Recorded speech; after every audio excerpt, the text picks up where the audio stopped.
Buenas tardes, queridos alumnos. Tengan ustedes bienvenidos al curso de externado médico. Vamos a hablar ahora conmigo, que soy el doctor Jesús de la Jara Cordero. Soy médico internista del Hospital Rebagliati. Además, soy coordinador del área clínica en Villamedic. Y vamos a hablar ahora sobre un tema muy importante en este curso, que es los trastornos hidroelectrolíticos. Este curso está diseñado para que ustedes puedan tener un conocimiento amplio sobre los distintos trastornos que ustedes van a ver en los pacientes y también los procedimientos. Más que todo está enfocado en saber qué ustedes pueden hacer para colaborar con el servicio que están rotando, Entonces, el manejo de los trastornos hidroelectrolíticos es muy importante. No solamente nos vamos a quedar en la parte teórica ahora solamente de ver por qué puede ser la causa y la clasificación de las enfermedades, sino también qué medidas se pueden tomar o qué deberían hacer ante esos trastornos. Ya esa es la parte más importante para ustedes. Entonces, como externos, van a ustedes a ver necesariamente en los pisos de hospitalización trastornos del sodio, Vamos a hablar primero de la hiponatremia, que es el trastorno quizás más importante para corregir, Y recordaremos algunas cosas del sodio, ¿ya? Lo que es el metabolismo del sodio. El sodio, por ejemplo, ustedes saben que es un electrolito, es un catión muy importante para sobre todo regular la hidratación del paciente. Entonces, el sodio va a ser bastante reabsorbido en el túbulo proximal, Acuérdense ustedes que el sodio va a jalar siempre agua, Si el sodio se reabsorbe en los túbulos, eso quiere decir va a evitarse el proceso de eliminación del sodio por la orina, se va a reabsorber a los túbulos y posteriormente va a ir a la sangre. Eso va a conllevar también que se va a jalar agua, Entonces, por eso se dice que en realidad en la orina se elimina poco sodio, ¿ya? Poco sodio nomás se elimina, la mayoría se reabsorbe, bastante de sodio se reabsorbe para que la persona no orine en demasiado volumen. El sodio se reabsorbe siguiendo la gradiente que le da la bomba sodio-potasio. Crea una gradiente osmótica y el agua le sigue en forma pasiva, simplemente por difusión, Entonces el agua, ustedes saben que el proceso en el cual se pasa un solvente de una zona de mayor a menor concentración, eso se llama difusión, De una zona de mayor a menor concentración. Por ejemplo, el sodio, Ese es el sodio, imagínate. Si acá hay menos sodio y acá hay más sodio, entonces el sodio va a pasar de mayor a menor concentración, ¿sí? Pero ¿qué pasa con el agua? El agua mayormente se mueve por activación pasiva. Entonces, lo que va a hacer el agua es tratar de equiparar ambos medios, Miren ustedes que acá tenemos el sodio, como dijimos, se reabsorbe. Bastante se reabsorbe, ¿dónde? Hacia la sangre por el túbulo contorneado proximal. Entonces, si nosotros, acá viene el sodio que se está eliminando y se reabsorbe bastante, entonces el agua que está por acá va también a pasar por difusión pasiva, ¿sí? Y va a tratar de diluir este sodio. A eso se llama difusión osmótica, ¿ya? Entonces acá el agua pasa por difusión osmótica, Y ese es el proceso más o menos que tenemos que seguir, Acuérdense ustedes, por acá viene el túbulo.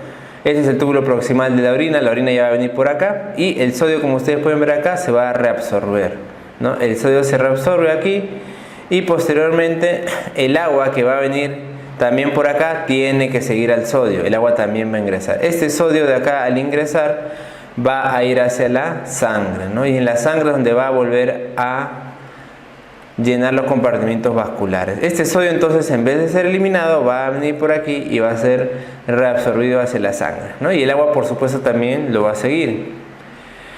Otro porcentaje importante de reabsorción es en el asa de Henle. Se reabsorbe aproximadamente 25% del sodio que ha ido de la orina. Eso se llama el sodio filtrado, El sodio filtrado es aquel que ha pasado por el glomérulo renal y va a la orina, Acá tenemos una bomba, pero en este caso es una bomba de sodio, potasio y 2 cloros, que se encuentra en la rama ascendente gruesa del asa de Henle.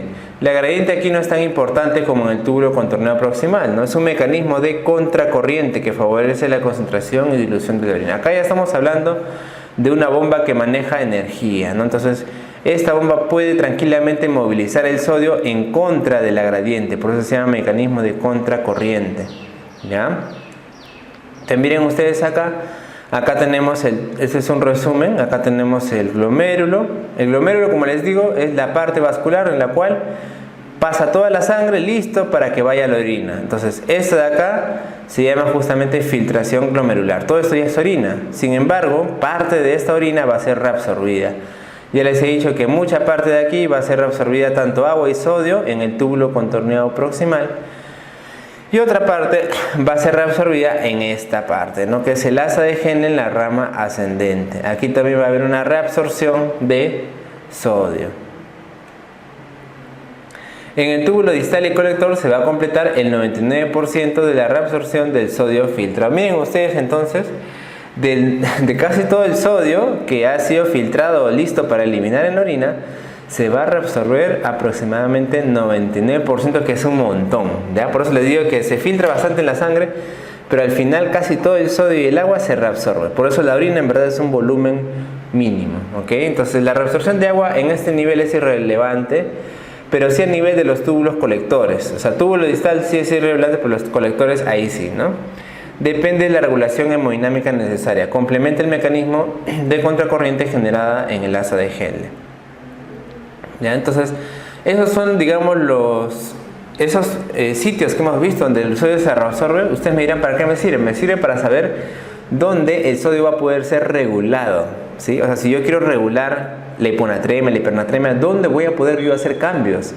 Donde el cuerpo va a decir, ok, ajusto esta tuerca y puedo mejorar la hiponatremia o la hipernatremia, justamente en esos sitios, ¿ok? El control de la tasa de filtración glomerular depende de la regulación fisiológica de la presión, ¿no? Obviamente la presión de la sangre, ¿sí? Algunas patologías que podemos nosotros presentar van a tener pérdida de sal y agua, por ejemplo la diarrea, ¿no? ¿Qué sucede ante la pérdida de sal y agua en una diarrea, por ejemplo? Va a aumentar la presión oncótica, plasmática y glomérulo capilar, y además disminuye la tasa de filtrado glomerular y el sodio excretado. ¿Qué quiere decir esto? Obviamente va a suceder un aumento de la presión glomérulo capilar, probablemente por vasoconstricción ante la pérdida de volumen, ¿sí? Y la tasa de filtración glomerular también va a bajar. Ya ves que el cuerpo humano está sintiendo que se está saliendo el agua por algún sitio y la tasa de filtración va a bajar. El sodio excretado también va a disminuir. ¿Con qué objetivo? De que se reabsorba mayor agua. Entonces se va a disminuir el volumen plasmático, va a contraer la arteriola aferente y disminuir la presión de filtrado glomerular. ¿Está bien? El balance glomérulo tubular proximal tiene que ver con la carga filtrada del sodio, que no va a influir en la excreción del sodio, ¿no? O sea, a la larga, la carga que llega por los capilares no va a influir en la excreción del sodio. Ese es un mecanismo muy importante, ¿no? Por el cual el cuerpo puede mantener la homeostasis del sodio. Hay una relación directa entre la carga filtrada y la reabsorción en el sistema proximal. El sistema, sin embargo, es imperfecto, ¿no? Este de aquí, 80% tiene que ver con la regulación del sodio filtrado, y esta es la segunda línea de defensa para cambios hemodinámicos, ¿ya? Entonces este de acá es un segundo mecanismo de defensa ante una pérdida, por ejemplo, de agua. ¿Qué otras variables intervienen en la reabsorción de sodio y agua? La aldosterona, ¿no? Miren ustedes, la aldosterona se encarga de reabsorber aproximadamente el 2 a 5% de sodio, que es muy poco, ¿sí? Que es 500 a 1000 milimoles al día aproximadamente. Los efectos de la aldosterona, ustedes ya saben, fundamentalmente a nivel del túbulo contorneado distal y túbulo colector, ¿no? Los estímulos para la secreción de la aldosterona va a ser el nivel del sodio plasmático, obviamente, el nivel del potasio plasmático, ahora vamos a ver por qué, el nivel de ACTH y el nivel de angiotensina 2 también, ¿no? ¿Te acuerdas que la angiotensina 2 es una hormona justamente que va a incentivar la liberación de aldosterona, ¿no? Por eso ellos conforman un sistema único que se llama el sistema renina-angiotensina-aldosterona. Sistema renina, angiotensina, aldosterona. ¿Ya? Entonces, la angiotensina 2 va a favorecer la liberación de aldosterona. Y eso tiene que ver con favorecer los mecanismos de aumento de la presión arterial. La ACTH va a favorecer la producción de aldosterona. Y acuérdense ustedes que la aldosterona también va a controlar los niveles de sodio y de potasio. Otro componente importante es el péptido natriurético auricular, ¿no? Este de aquí es secretado en las células de la aurícula derecha, ¿no? Es el péptido natriurético. Acuérdense ustedes, natriurético quiere decir favorece la diuresis, ¿no?, de sodio, que se encuentra en la aurícula. Tiene una acción directa sobre las células mesangiales, incrementando la tasa de filtración glomerular. Tiene una acción directa de relajación sobre las células mesangiales y por lo tanto incrementa la tasa de filtración glomerular, ¿no? El estímulo para el cual se va a liberar esta hormona también que se encuentra en el corazón, miren ustedes, es la sobrecarga hidrosalina. Cuando el corazón siente que hay bastante volumen, hay una sobrecarga de agua, entonces va a distenderse la aurícula y va a liberar al péptido natriurético auricular, ¿no? Al final lo que van a hacer, van a por un lado incrementar la tasa de filtración y por otro lado la acción directa sobre los túbulos colectores va a hacer que inhibamos la reabsorción de sodio. Entonces este PNA obviamente lo que va a hacer es favorecer la eliminación de sodio por la orina, por eso se llama péptido natriurético auricular, ¿no? Es cuando hay sobrecarga de volumen. Y la ADH es la hormona antidiurética, ¿no? La hormona antidiurética lo que va a hacer también es, en este caso, impedir la diuresis, ¿no? Impedir la diuresis y por lo tanto disminuir el volumen. ¿Cuál es el estímulo de la ADH? Son los vasoreceptores cardíacos, venosos y arteriales, ¿no? A nivel del corazón, de las venas y de las arterias hay unos sensores neurológicos que se llaman vasoreceptores. Entonces, esos vasoreceptores que sienten obviamente la presión. ¿De quién? De la sangre.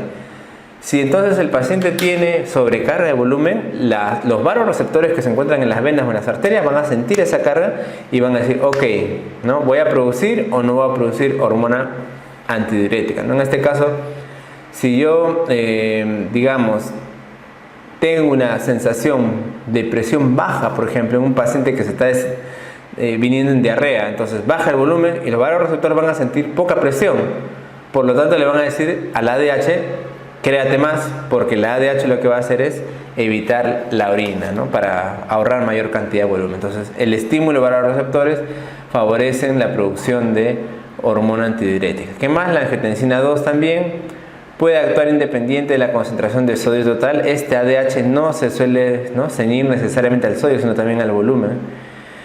Y posee osmoreceptores extremadamente sensibles, ¿no? Es una característica importante. Miren ustedes, y acá es lo que tenemos de la ADH, ¿no? Como ustedes pueden ver acá, tenemos que en algunas células encontramos los receptores de acoporina. Esos son los receptores de acoporina 3. Acá tenemos receptor de acoporina 3 igualmente.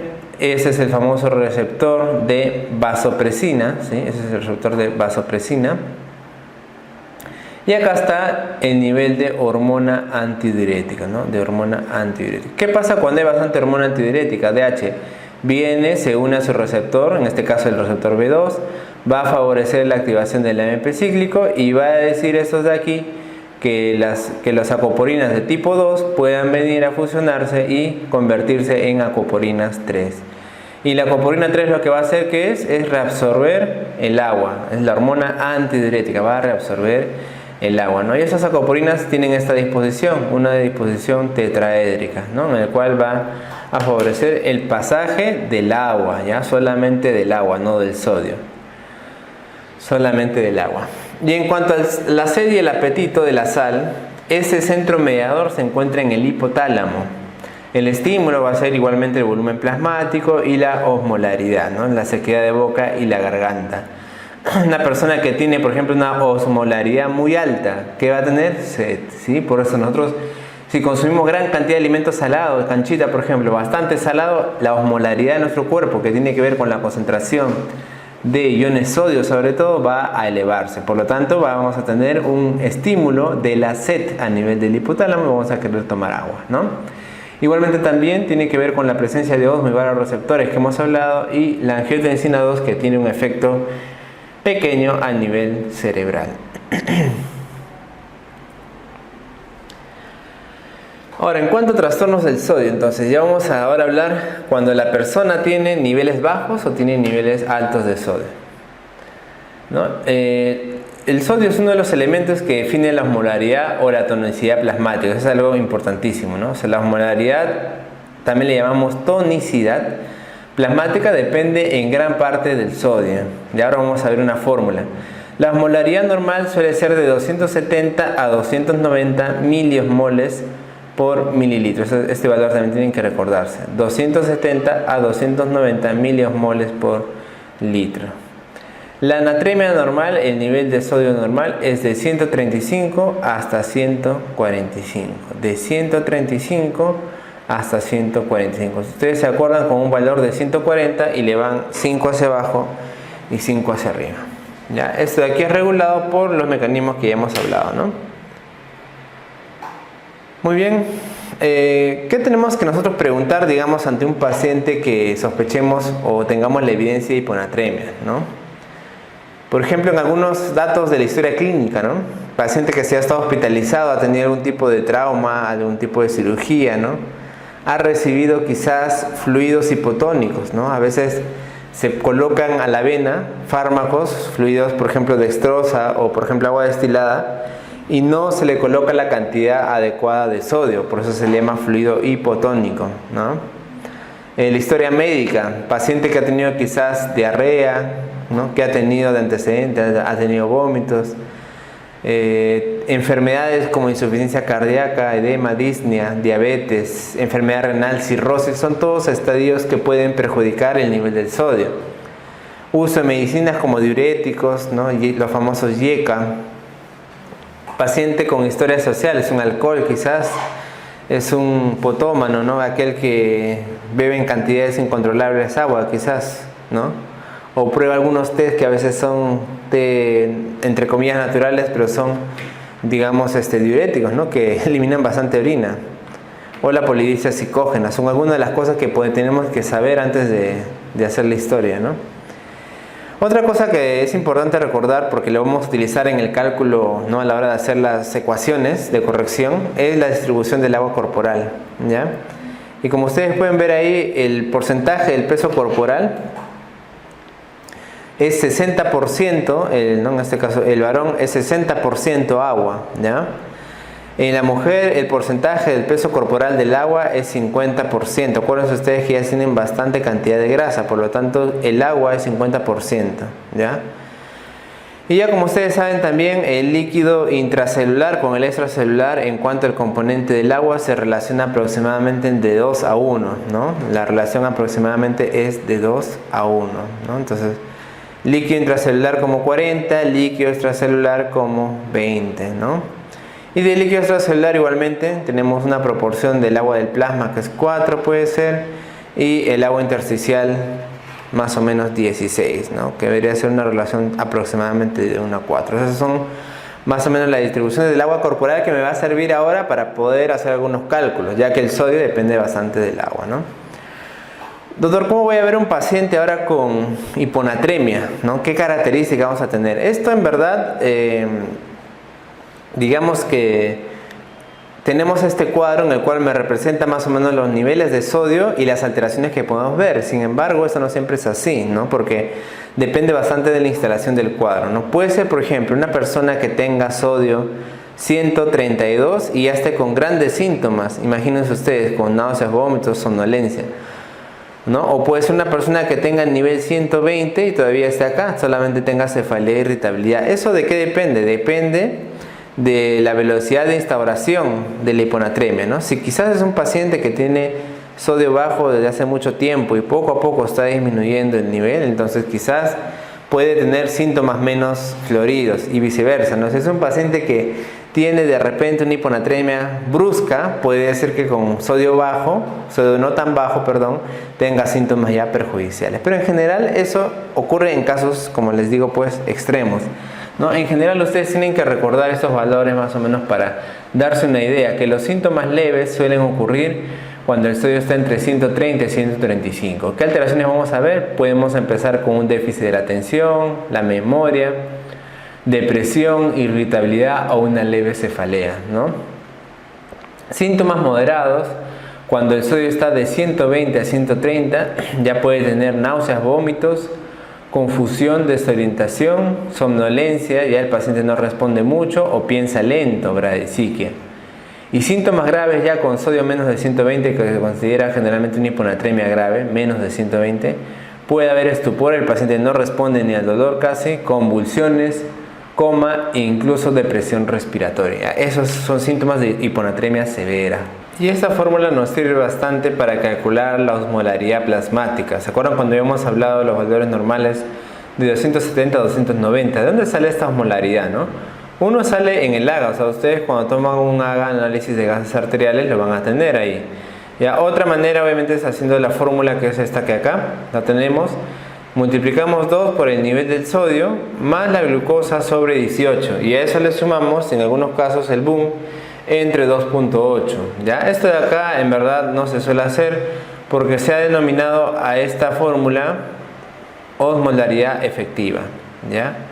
Osmolaridad efectiva. La urea no tiene una efectividad para jalar agua ni para tener una, digamos, repercusión sobre el nivel de osmoles, ¿ya? Entonces usamos esta fórmula de acá, 2 veces el sodio más la glucosa entre 18. Además, ¿qué tenemos que hacer para, obviamente, hacer bien el diagnóstico de hiponatremia y hacer el tratamiento? Tomar electrolitos séricos, también el nivel de glucosa, como les dije, urea, creatinina, la osmolaridad sérica, si es posible la osmolaridad urinaria y también niveles de sodio y creatinina en la orina, ¿no? Cálculo de la fracción excretada de sodio y otros test adicionales puede ser nivel de cortisol, nivel de ácido úrico o TSH, que no son en realidad tan relevantes. Miren, entonces fácilmente vamos ahora a hablar de la hiponatremia. Y esta clasificación que les muestro acá no solamente es con fin teórico, sino también con fin práctico. ¿Ya? Acá, si ustedes pueden ver, dice sodio menos de 130, ¿no? Que es, digamos, un valor importante para recién hablar de hiponatremia. Sin embargo, de efectos teóricos ya les dije que menos de 135 es hiponatremia. Inmediatamente que tengamos la corroboración de la hiponatremia, lo que hacemos nosotros es calcular la osmolaridad sérica. Dependiendo de los niveles de osmolaridad, ya les he dicho los valores normales, ¿sí? Si está disminuido se llamará hiponatremia hipotónica. Si está normal será hiponatremia isotónica. Perdón. Y si está elevado el nivel de osmolaridad será hiponatremia hipertónica, ¿ya? Ahora, ¿en qué casos se puede ver esto? La hiponatremia hipertónica se puede ver en un paciente con hiperglicemia, o en un paciente que ha tenido, por ejemplo, consumo de mannitol, uso o sorbitol. Estos pacientes pueden tener una hiponatremia con una osmolaridad alta, ¿ok? Y el otro caso de hiponatremia isotónica lo vemos en los pacientes que tienen alteraciones en proteínas o en las grasas, que pueden hacer parecer que el paciente tenga más osmolaridad. Sin embargo, eso no siempre es cierto. Eso entonces se llama hiponatremia isotónica, causada en un paciente que haya muchas proteínas, por ejemplo, mieloma múltiple, una enfermedad en la cual hay abundantes globulinas, que es una enfermedad neoplásica, o hiperlipidemia, pacientes que tienen demasiada grasa, ¿ya? Entonces, miren, si ustedes se dan cuenta de estas dos causas de hiponatremia, no son consideradas, ¿ya? No son consideradas para el manejo. ¿Cuál es la única hiponatremia que nos va a interesar aquí? Es la hiponatremia hipotónica. La hiponatremia hipotónica entonces nos va a interesar porque a partir de aquí vamos a poder sacar la verdadera hiponatremia. Ya esta de aquí es la que realmente nos interesa. Y luego podemos hacer nosotros un algoritmo con la osmolaridad urinaria, ¿no? Si la osmolaridad urinaria nos sale menor de 100, probablemente aquí hay un exceso de fluidos, demasiados fluidos la persona está tomando. Si la osmolaridad urinaria me sale más de 100, acá el problema puede ser de la concentración a nivel renal, ¿no? Esa es una posibilidad, ¿no? Y luego de acá nosotros vamos a ver el sodio urinario y según esto vamos a determinar si el problema es netamente renal o si el problema puede ser de otro sitio, ¿ya? Entonces, nuevamente, ese es un cuadro igual. Acá el sodio, como ven, estamos considerando igual menos de 135. Ya dijimos que la osmolaridad normal o elevada en un paciente con hiponatremia hace presumir que el trastorno entonces no es verdadero, ¿ya? Cuando la hiponatremia sea hiposmolar o hipotónica, que ya hemos dicho bien claro que son sinónimos, entonces nosotros podemos acá también seguir el algoritmo, ¿no? Por un lado vemos si la osmolaridad es mayor de 100 y el sodio y el potasio me suman más que el sodio plasmático, entonces se puede tratar generalmente de una polidipsia psicógena, administración oral o endovenosa de líquidos hipotónicos o disminución del filtrado glomerular. Esos trastornos mayormente tienen que ver con una osmolaridad muy incrementada, ¿no? Es una osmolaridad muy incrementada.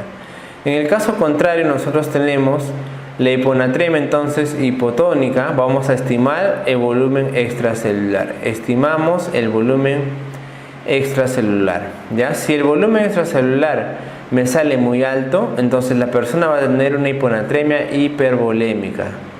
Si el volumen extracelular es normal, me va a hacer una hiponatremia normovolémica. Y si el volumen me sale bajo, va a ser una hiponatremia hipovolémica. Ahora ustedes dicen, ¿cómo se determina el volumen extracelular? El volumen extracelular es todo aquel que está fuera de la célula, tanto en el estadio intersticial como en el tejido vascular.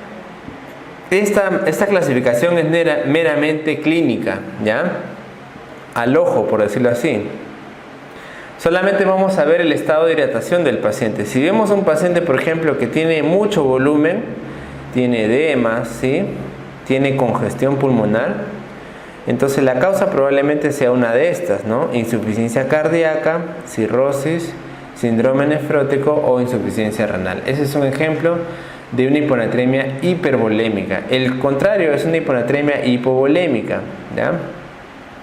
Y acá nosotros vamos a ver también si el sodio está elevado, probablemente se debe a pérdidas renales, y si el sodio está bajo, las pérdidas son extrarrenales. Bueno, pero si las pérdidas son renales, entonces ¿a qué se puede deber? A diuréticos, a nefropatías pierde sal, acetonurias, a diuresis osmótica, etc. Y si es extrarrenal, puede ser por presencia de vómitos, de diarreas cutáneas o de tercer espacio.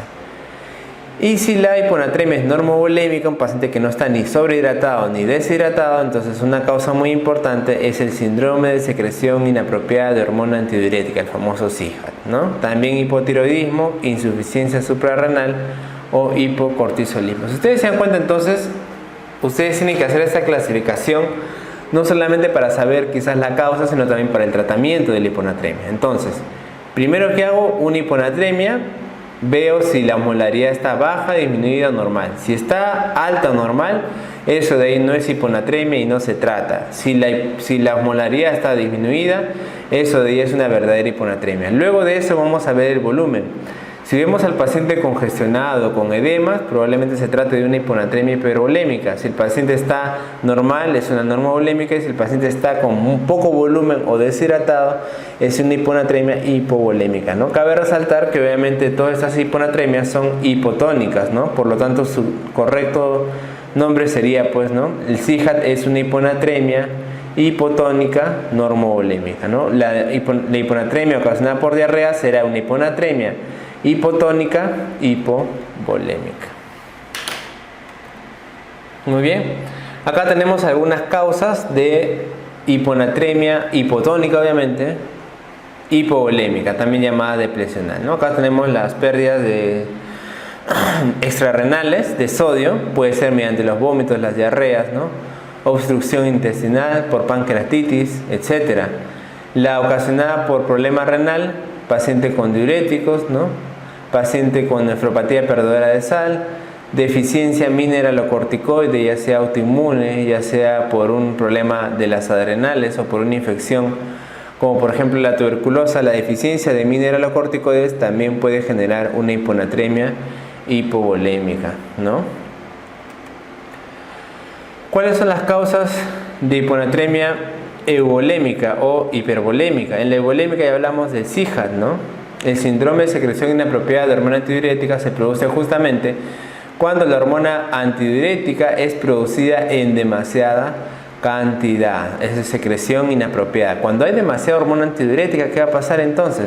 El cuerpo obviamente va a dejar de orinar, va a retener el agua, entonces el sodio va a empezar diluirse porque el agua se retiene, ¿no? El sodio va a diluirse, eso se llama una hiponatremia normovolémica. El SIHAT es un trastorno que ocurre generalmente cuando hay alteraciones a nivel del sistema nervioso central. Miren ustedes, podemos verlo por ejemplo en lesiones del sistema nervioso central como tumores, abscesos, ¿no? Enfermedades inflamatorias como encefalitis, meningitis, enfermedades degenerativas o misceláneas, ¿no? También puede ocasionarse el SIHAT por tumores, carcinomas broncogénicos, carcinomas duodenales o de uterinos o de próstata, ¿no? Puede haber un SIHAT ocasionado por fármacos, por ejemplo el ocasionado por el consumo de tricíclicos, los antidepresivos tricíclicos como la amitriptilina, de las fenotiacinas, por efectos directos renales, ¿no? Por ejemplo ocasionado por la oxitocina, los IECAS cuyo mecanismo no se conoce muy bien, ¿no? O las enfermedades pulmonares como infecciones, tuberculosis, ventilación mecánica, etc. Todo eso de ahí puede ocasionar un síndrome de secreción inapropiada de ADH, ¿no? Deficiencia de glucocorticoides, hipotiroidismo, etc. Ya esas son otras causas aparte del SIHAT, ya que puede ocasionar lo mismo, hipotiroidismo, deficiencia de corticoides, etc. En el caso de las hipervolémicas, puede estar ocasionado por, ya dijimos, la cirrosis, va a retener agua y sodio, la insuficiencia cardíaca, el síndrome nefrótico y la enfermedad renal, ¿ya? Muy bien, acá tenemos ejemplos también de fármacos que pueden causar hiponatremia, ¿no? Hay fármacos que pueden afectar la homeostasis de agua y sodio, obviamente las tiazidas, la indapamida, la amiloride, los diuréticos de asa. Ahí tenemos a todos los diuréticos en general que pueden causar hiponatremia, ¿ya? Todos ellos de ahí pueden generar hiponatremia. Algunos pueden intervenir con la producción de ADH a nivel hipotalámico, ya hablamos de antidepresivos tricíclicos, inhibidores de la recaptación de serotonina, algunos fármacos antipsicóticos, antiepilépticos, anticancerígenos también pueden causar un problema de la producción de ADH, por ejemplo, ¿no? Algunos pueden potenciar el efecto del ADH, drogas como la carbamazepina, la lamotrigina, ¿no? O la clorprolamida, la tolbutamida. En cuanto a etiología, como ustedes pueden ver acá, miren acá, tenemos etiologías, ¿no? De la hiponatremia, por ejemplo, ocasionados por hipovolemia. Las causas más frecuentes que tenemos en esta serie puede ser malnutrición e inapetencia, ¿no? Puede ser la presencia de pérdidas gastrointestinales como diarreas, pueden causar una hiponatremia hipovolémica, ¿no? El SIHAT, miren ustedes, neoplásico en el 48%, 21% por pancreatitis, 19% por infecciones, ¿no? La hipervolemia, doctor, la hipervolemia, miren, en su gran mayoría es causada por insuficiencia cardíaca, 68%. Insuficiencia cardíaca ocasiona hiponatremia hipervolémica, ¿no? También la cirrosis y el angioedema.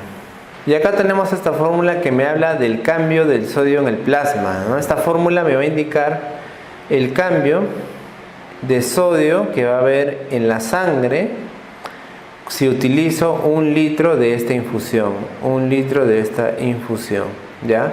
Es fácil la fórmula, que va arriba el sodio de la infusión, de lo que yo le voy a administrar, cuánto tiene de sodio en concentración. Le voy a restar el sodio, de la sangre, ¿ya? Le voy a restar el sodio que en ese momento tiene la persona y lo voy a dividir sobre el agua corporal total más 1.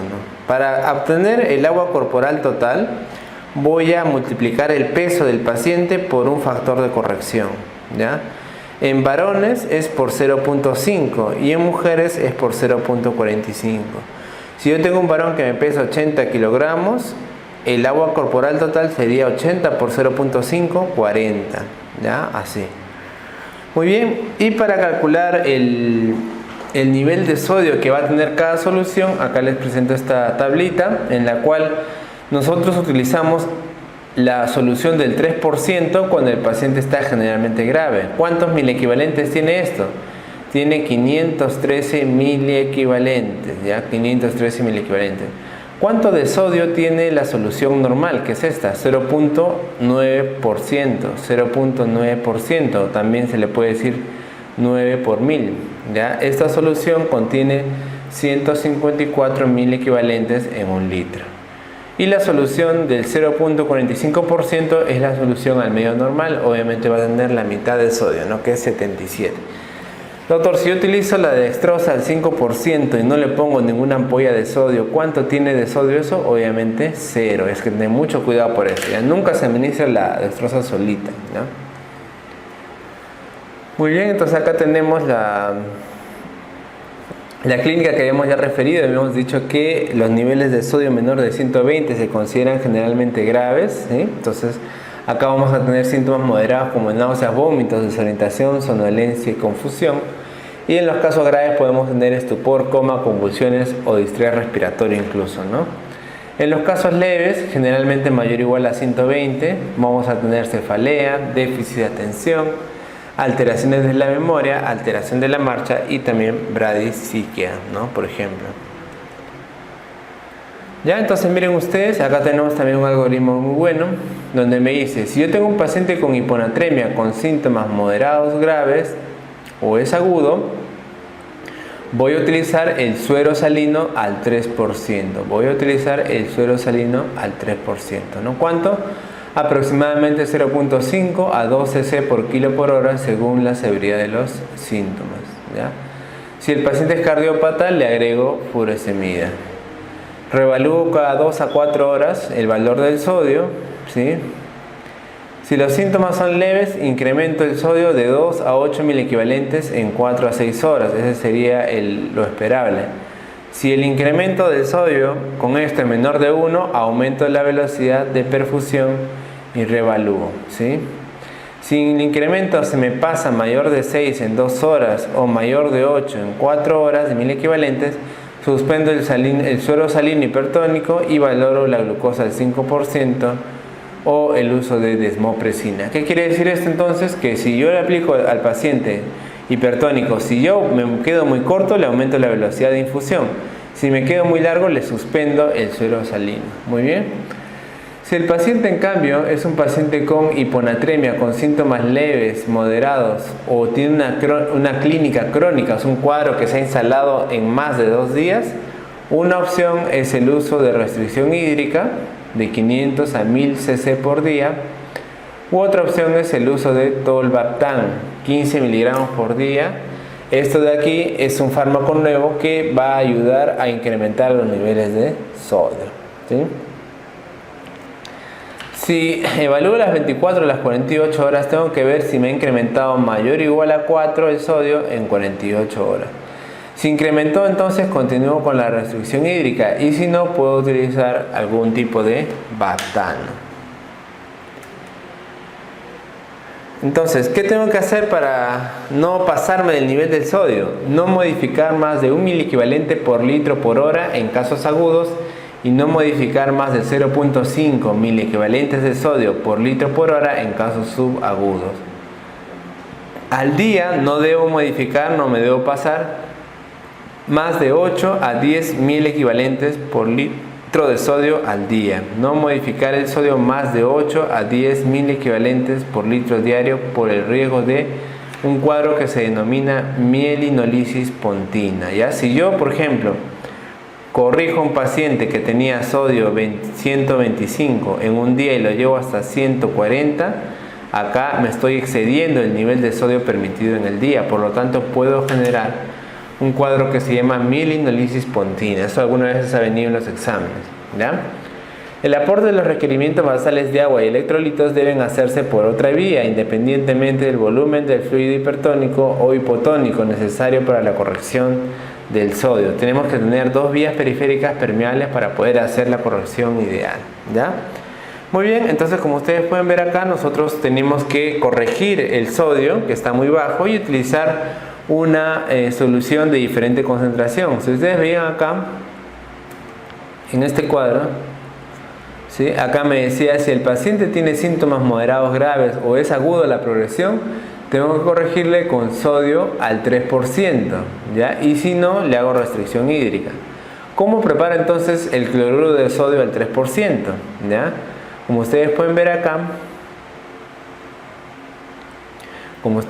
acá, esta tiene una fórmula, ¿ya? En la cual voy a utilizar yo aproximadamente 5 ampollas y media del hipersodio, 5 ampollas y media del cloruro de sodio al 20% y lo voy a diluir con 890 cc de cloruro de sodio al 9 por mil. Miren ustedes, este es el cloruro de sodio, no es agua destilada por si acaso.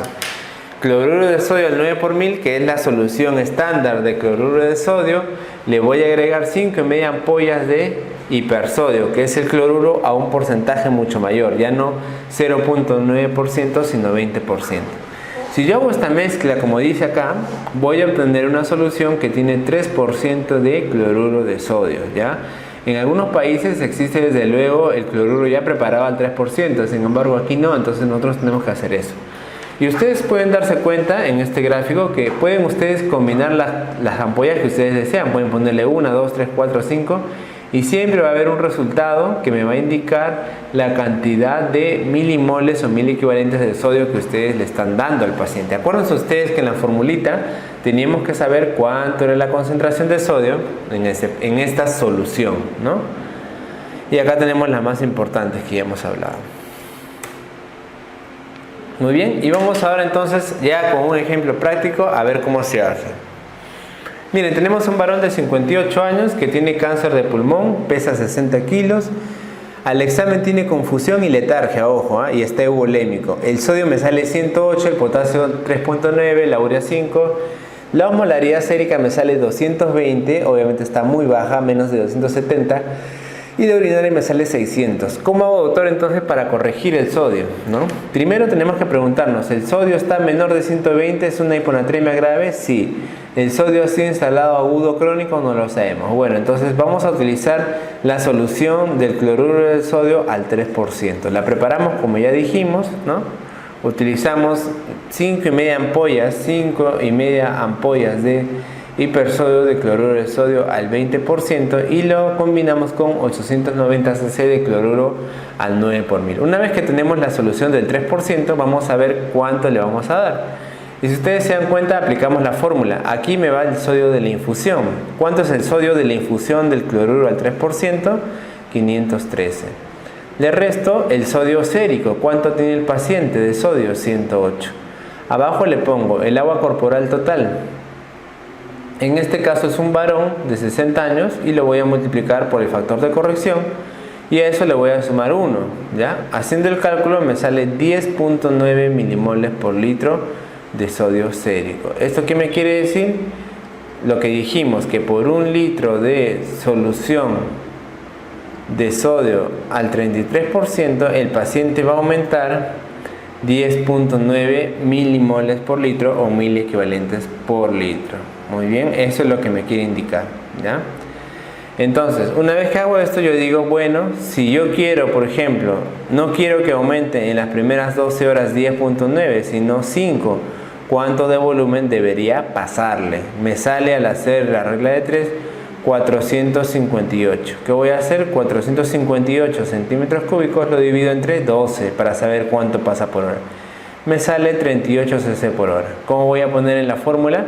En mi RP voy a poner cloruro de sodio al 9 por 1000, 890 cc, 5 y media ampollas de cloruro al 20% y vamos a pasar un volumen de 460 cc con una velocidad de infusión de 38 cc por hora, 38 cc por hora, y eso lo multiplico por 12 horas. ¿Ya? Así ustedes tienen que indicar a la enfermera cómo debe hacer.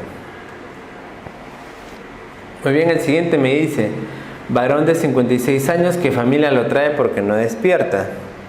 Presión 120/75, frecuencia cardíaca 90 y el sodio plasmático es 116. Si el peso es 62, ¿cómo debo hacer? ¿No? Nuevamente hacemos la formulita que viene arriba, ¿no? La cantidad de sodio de la fórmula de la infusión es 510. Le voy a restar el sodio que tiene el paciente, que es 116, y lo voy a dividir sobre el factor de corrección por el peso del paciente, que es 62, más 1. Esto me sale 10.3, ¿no? 10.3. Esto de aquí quiere decir que un litro me va a elevar 10.3 mil equivalentes por litro.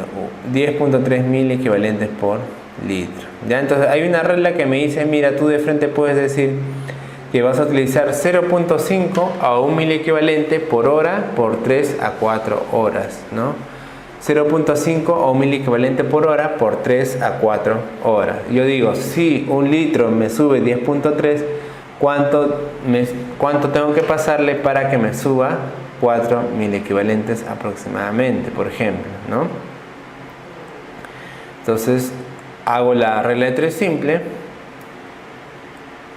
y me sale pues 388 sobre 4, 388 en 4 horas. No tengo que dividir ahí, simplemente 388 en 4 horas, y eso es lo que le voy a pasar al paciente, ¿ya? Acá hay otro ejemplo. Si le llega un varón de 72 años que tiene insuficiencia cardíaca, hace 24 horas está desorientado, con convulsiones. La presión es 130/80, frecuencia cardíaca 86 por minuto y sodio 115. Con un peso de 60, ¿cómo hago? Entonces, bueno, es un paciente nuevamente con una emergencia, está convulsionando y tiene una hiponatremia severa. Calculo la fórmula 510, la del 3%, menos 115, que es el valor de sodio que tiene el paciente, sobre 0.6 por 60 más 1. Esto me sale 10.6, y igualmente tengo que ver 1000 mililitros de cloruro de sodio me elevará 10.6 miliequivalentes por litro de cloruro, ¿no? Puedo utilizar la regla de 0.5 o 1000 equivalente por hora en 3 a 4 horas, y yo digo, si 1000 me sube 10.6, ¿cuánto me subirá? Por regla de 3, 4000 equivalentes, ¿no? Me sale más o menos 377 cc. 377 cc en 4 horas. Muy bien, ¿no? Lo mismo. Y este último, creo, me dice: mujer de 44 años, familia, nota somnolencia de 2 días, hoy refiere náuseas, presión 165, sodio 118 y peso 58. ¿Cómo hago? En este paciente, 510 igual menos el sodio que tenía, 118, lo divido entre 0.5, mujer, por 58 más 1. Esto de aquí me sale 13. Quiere decir que 1 litro de solución en esa paciente me va a elevar 13 miliequivalentes, ¿no? Por regla de 3, ¿cuánto tengo que pasarle para 4 horas?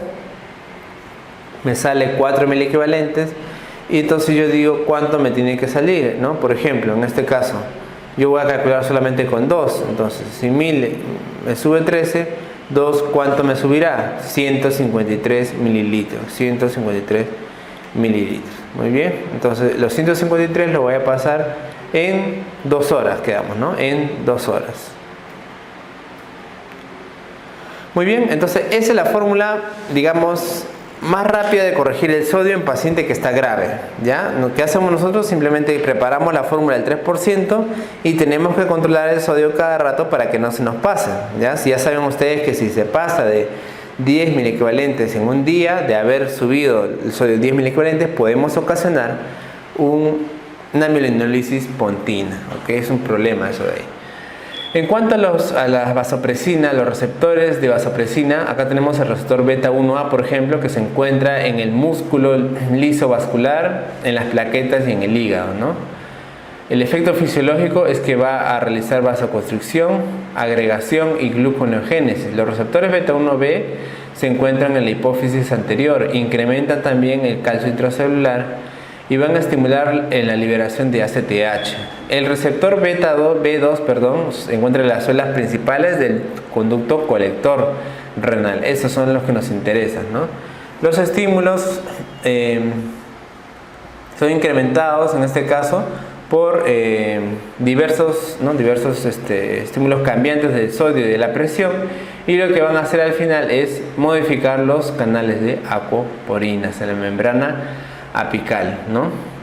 El efecto fisiológico es el incremento de la reabsorción de agua con la disminución de la osmolaridad plasmática, ¿ya? Entonces, para esto, como les digo, también tenemos fármacos, ¿no? Que se encargan justamente de favorecer el efecto de la vasopresina, ¿no? de los baptanos, y acá los tenemos, son el tolvaptán, el lixivaptán, estabaptán, el mozapatán, por ejemplo, ¿no? Eso de aquí lo que van a hacer es favorecer más bien la hipernatremia para contrarrestar la baja de sodio, ¿no? Acá tenemos estos fármacos, son nuevos, el tolvaptán, y estos de aquí me van a ayudar al nivel de los receptores de vasopresina, ¿no? A nivel de los receptores de vasopresina. ¿Qué áreas del cerebro pueden ser comprometidas de la famosa mielinolisis pontina?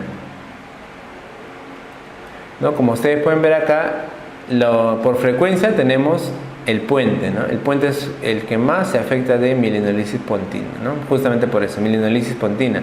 Pero también la mielinolisis puede dar a nivel del cerebelo, a nivel de los cuerpos geniculados, de la cápsula externa interna, del hipocampo, del putamen, etcétera, ¿ya? Pero el más frecuente desde luego es el puente, ¿no? ¿Qué factores de riesgo existen para el síndrome de disminución osmótica? O sea, aparte obviamente de subirle el sodio de manera muy rápida, también existen algunos factores que favorecen eso de ahí, ¿no? Si por ejemplo la hiponatremia es crónica, si le corregimos una hiponatremia crónica hay más riesgo. Si el sodio estaba menor de 105 hay más riesgo de mielinolisis. Si el paciente presentaba hipocalemia, alcoholismo, malnutrición o enfermedad hepática, son factores por los cuales el paciente más aún me puede desarrollar síndrome de desmielinización, ¿no? Y como pueden ver acá en esta imagen, acá el problema es este de acá, ¿no? Este es el puente que tendría que tener la misma intensidad de esto y está totalmente comprometido, ¿no? En esta mielinolisis pontina, ¿no? Por resonancia. Muy bien. Entonces ese es el manejo que ustedes tienen que dar en un paciente grave, ¿ya? En un paciente grave. Ustedes me dirán, doctor, y un paciente que no esté grave, ahí la cosa cambia y también tienen que hacerlo dependiendo del estado de hidratación. Si es un paciente que está hipotónico y está además hipovolémico, yo le voy a corregir igualmente, ¿no? Le voy a poner volumen y le voy a poner sodio. La diferencia va a ser que en vez de usar una concentración de sodio al 3%, voy a utilizar una concentración mucho menor, ¿no? ¿Para qué, doctor? Para que nosotros podamos darle más líquidos, ¿no? Si por ejemplo imagínense ustedes, es una hiponatremia hipotónica, hipovolémica, es un paciente que con diarrea ha hecho hiponatremia, si yo le corrigiera con este cloruro al 3%, como está tan concentrado, el volumen va a ser poco, ¿no? Quizás voy a utilizar 400 o 500 cc. Pero este paciente con diarrea, yo necesito corregirle el sodio, pero utilizando grandes volúmenes. Por eso la fórmula que voy a utilizar ya no va a ser con 3%, sino tiene que ser con una fórmula mucho menor, ¿no? Quizás con 1% o quizás con 0.5% o algo menor, ¿ya? Entonces, mientras más diluida esté, voy a utilizar más volumen. Y en el otro caso, doctor, cuando hablamos de una hiponatremia hipervolémica, ahí el tratamiento, como te digo, si es urgente le das el cloruro de sodio al 3%, pero si no es urgente lo que vamos a hacer es restricción hídrica, ¿ya? Vamos a dejarle de darle tanto volumen de líquido, de agua, para que el sodio se concentre y llegue a sus valores normales. Eso se da porque el paciente retiene gran cantidad de líquido, ¿ok? Gran cantidad de líquido. Muy bien. Eso es lo fundamental en cuanto a hiponatremia. Ya la hiponatremia suele ser más severa, causar más sintomatología rápidamente, ¿no? La hipernatremia, en cambio, a veces es mejor tolerada. Sin embargo, también la hipernatremia severa genera algunas consecuencias, por ejemplo, desorientación, somnolencia o incluso caídas, ¿ya? Pero no es tan, digamos, aparatoso, ¿no? Como convulsiones, cefalea intensa, como sí lo da la hiponatremia, ¿ya? Entonces la hipernatremia, por eso les digo que es un trastorno quizás un poco más leve, ¿no? ¿A qué se puede deber la hipernatremia? Puede deberse a muchas causas. Una de ellas puede ser una pérdida de agua, ¿no? Pérdida solamente de agua. Si nosotros perdemos agua, entonces el sodio va a concentrarse, ¿no? Puede ser, por ejemplo, en pérdidas insensibles a través de la piel, a través de la respiración. Una diabetes insípida, por ejemplo, clásicamente, ¿no? Una diabetes insípida en la cual el paciente orina demasiada agua, pierde agua y no tanto sodio. Esta de acá puede ser postraumática, causada por tumores, idiopática, causada por aneurisma, por enfermedad de Guillain-Barré, por enfermedad renal, etc., ¿no? Otro puede ser fluidos hipotónicos, ¿ya? Por causas renales, los diuréticos de asa, los diuréticos osmóticos, a veces pueden generar no hiponatremia, sino hipernatremia, cuando más que todo botan solamente agua, ¿ya? Igual, miren ustedes, a nivel gastrointestinal, el vómito, que lo habíamos visto en hiponatremia, a veces si es netamente agua, puede generar más bien hipernatremia, ¿ya? El drenaje nasogástrico, una fístula intracutánea o las mismas diarreas, ya tienen un doble comportamiento. Otra causa puede ser el gano, la demasiada ingesta de sodio, ¿no? Puede ser una infusión, por ejemplo, de bicarbonato de sodio, una preparación de alimentos con demasiada osmolaridad, ¿sí? Una ingestión de agua salada, etcétera, etcétera, etcétera. Todo eso de aquí también tiene que ver con la mayor concentración de sodio, ¿ya? Ahora, los pacientes ancianos son los que principalmente son los que van a padecer esta hipernatremia, y ahí tenemos los factores de riesgo, ¿no? Paciente que tiene más de 85 años, una mujer que no ha tenido quizás hijos, tener 4 enfermedades crónicas, tomar más de 4 medicaciones, movilidad limitada, paciente que no se mueve también puede hacer hipernatremia, infecciones, estado mental alterado, uso de diuréticos, todo eso de ahí puede contribuir a la hipernatremia, ¿ya? ¿Qué vamos a hacer, doctor, cuando tengamos un paciente con hipernatremia? Igualmente lo vamos a clasificar, ¿no? Paciente con hipernatremia hipervolémico, quizás es un paciente que ha ingerido agua salada, exceso de mineralocorticoides, o ha sido administrado con soluciones hipertónicas, ¿ya? Soluciones que tenían gran cantidad de sodio, ¿ya? Paciente con hipernatremia euvolémica, acá probablemente ha tenido pérdida de agua, ¿ya? Pero que no ha sido tan severa como, ¿no? Mucho más severa que el sodio. Y estos pacientes pueden ser los de diabetes insípida, tanto central como nefrogénica. Finalmente tenemos la hipernatremia hipovolémica, ¿ya? Y esta de aquí nosotros podemos diferenciarla también un poco entre pérdidas renales y pérdidas no renales. Ya dijimos que las pérdidas renales se relacionan con un sodio en la orina más de 20, y las pérdidas extrarrenales con un sodio en orina menos de 20, ¿no? Las pérdidas extrarrenales pueden ser las diarreas, los vómitos, la sudoración, y las pérdidas renales, recuperación de una insuficiencia renal aguda, post-trasplante renal, etc. Ya está lo mismo. Acá tenemos las causas más importantes, ¿no? De hipernatremia hipovolémica, causas renales, causas extrarrenales como hablamos. El tratamiento suele ser en estos casos con cloruro de sodio al 9 por mil, ¿no? Y luego posteriormente agua libre quizás, ¿no? En el caso de la hipernatremia euvolémica, ya hemos dicho que se puede deber a causas renales raras, ¿sí? Diabetes insípida, una de las más importantes, ¿ya? Y el tratamiento acá fundamentalmente es con reemplazo por agua libre, ¿no? Y la hipernatremia hipervolémica, esta de aquí se debe fundamentalmente a causas extrarrenales, ¿ya? Causas extrarrenales, administración de bicarbonato de sodio, por ejemplo, ¿sí? De bicarbonato de sodio, de tabletas de sal, ¿sí?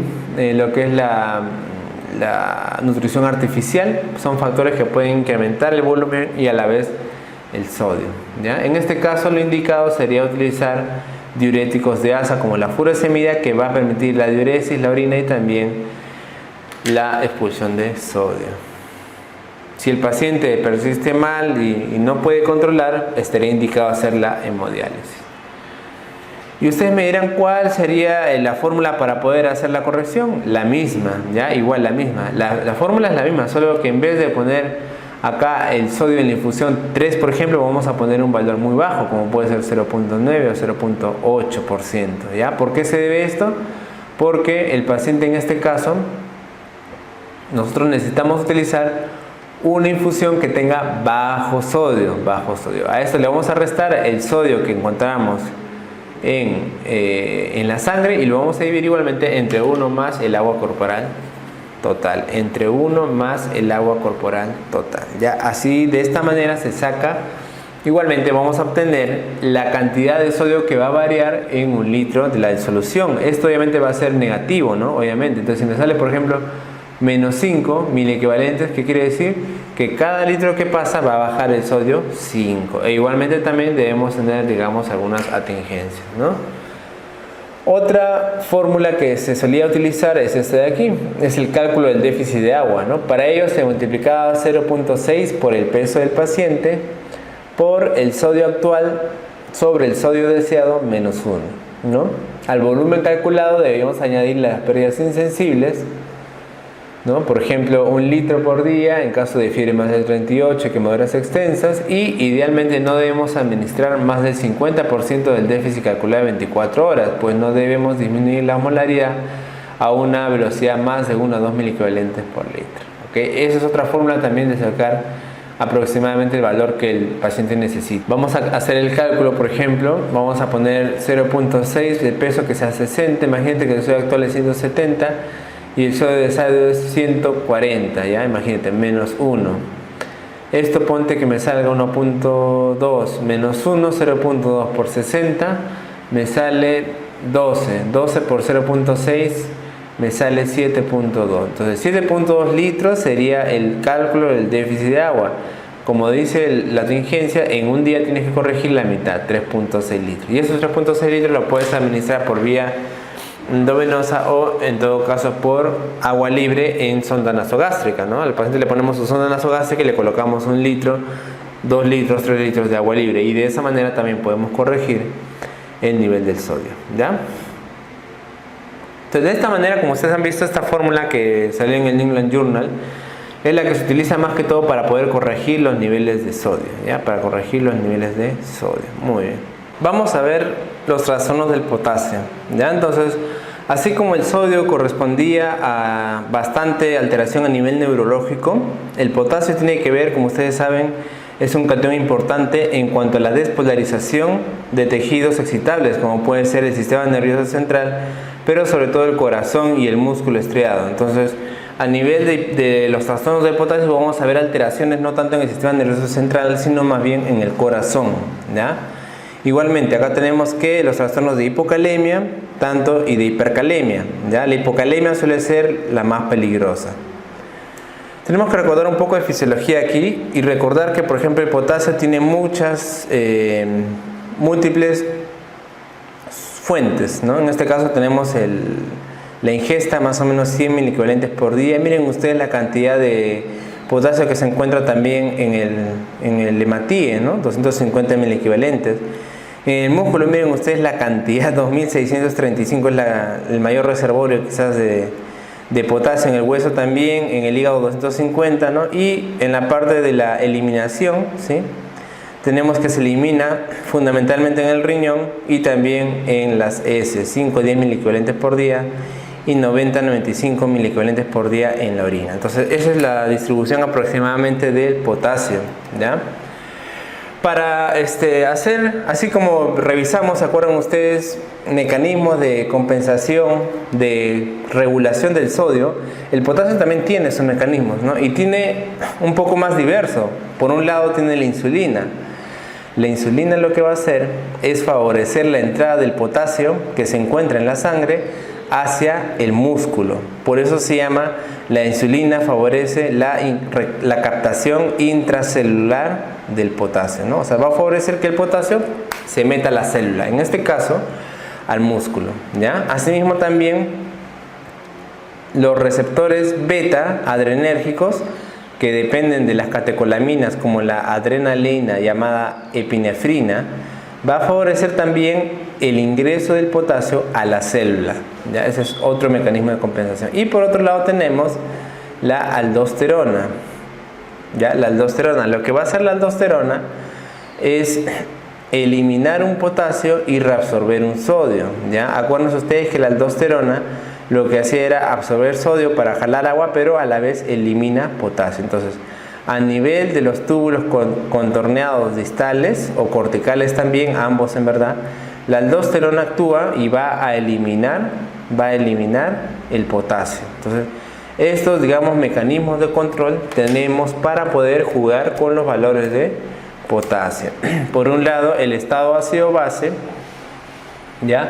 Las acidosis inorgánicas pueden favorecer la hipercalemia y el bicarbonato la hipocalemia. Por otro lado, tenemos que la insulina incrementa la actividad de la ATPasa sodio-potasio para ingresar el potasio a la célula, y los receptores beta-2 adrenérgicos también van a generar mayor entrada de potasio a la célula con la consiguiente hipocalemia, ¿ya? Los receptores beta-2. Los receptores alfa tienen un efecto quizás un poco contrario, pudieran generar hipercalemia, pero en verdad ese efecto no es en verdad tan importante, ¿ya?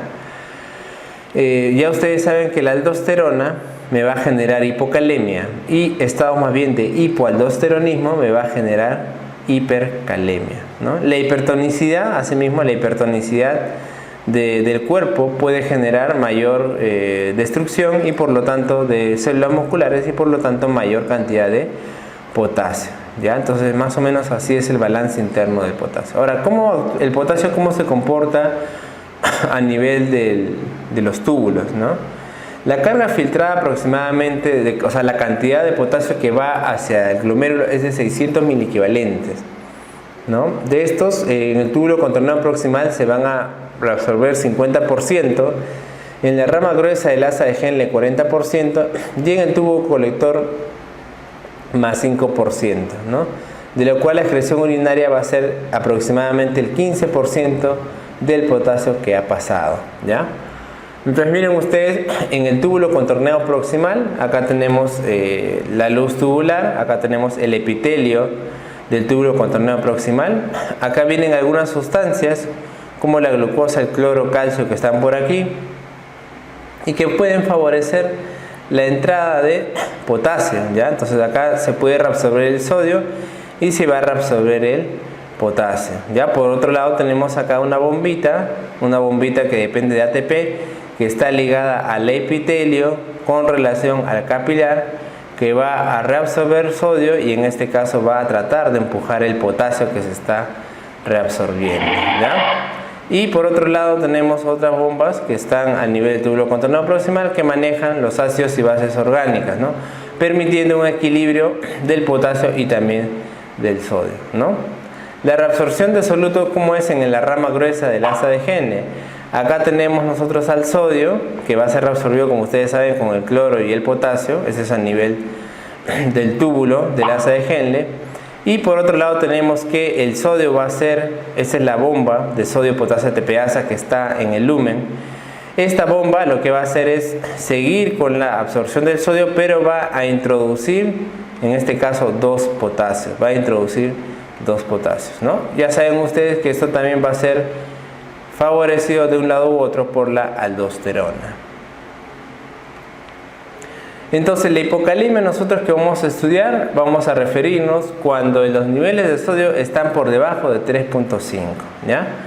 La hipocalemia leve se denomina cuando está de 3.5 hasta 3, moderada menor de 3 hasta 2.5 y severa, hipocalemia severa menor de 2.5, ¿no? Cuando tenemos una hipocalemia severa vamos a sospechar que hay un 15% de pérdida del potasio, cuando tenemos una moderada del 10% y cuando tenemos una leve del 5%.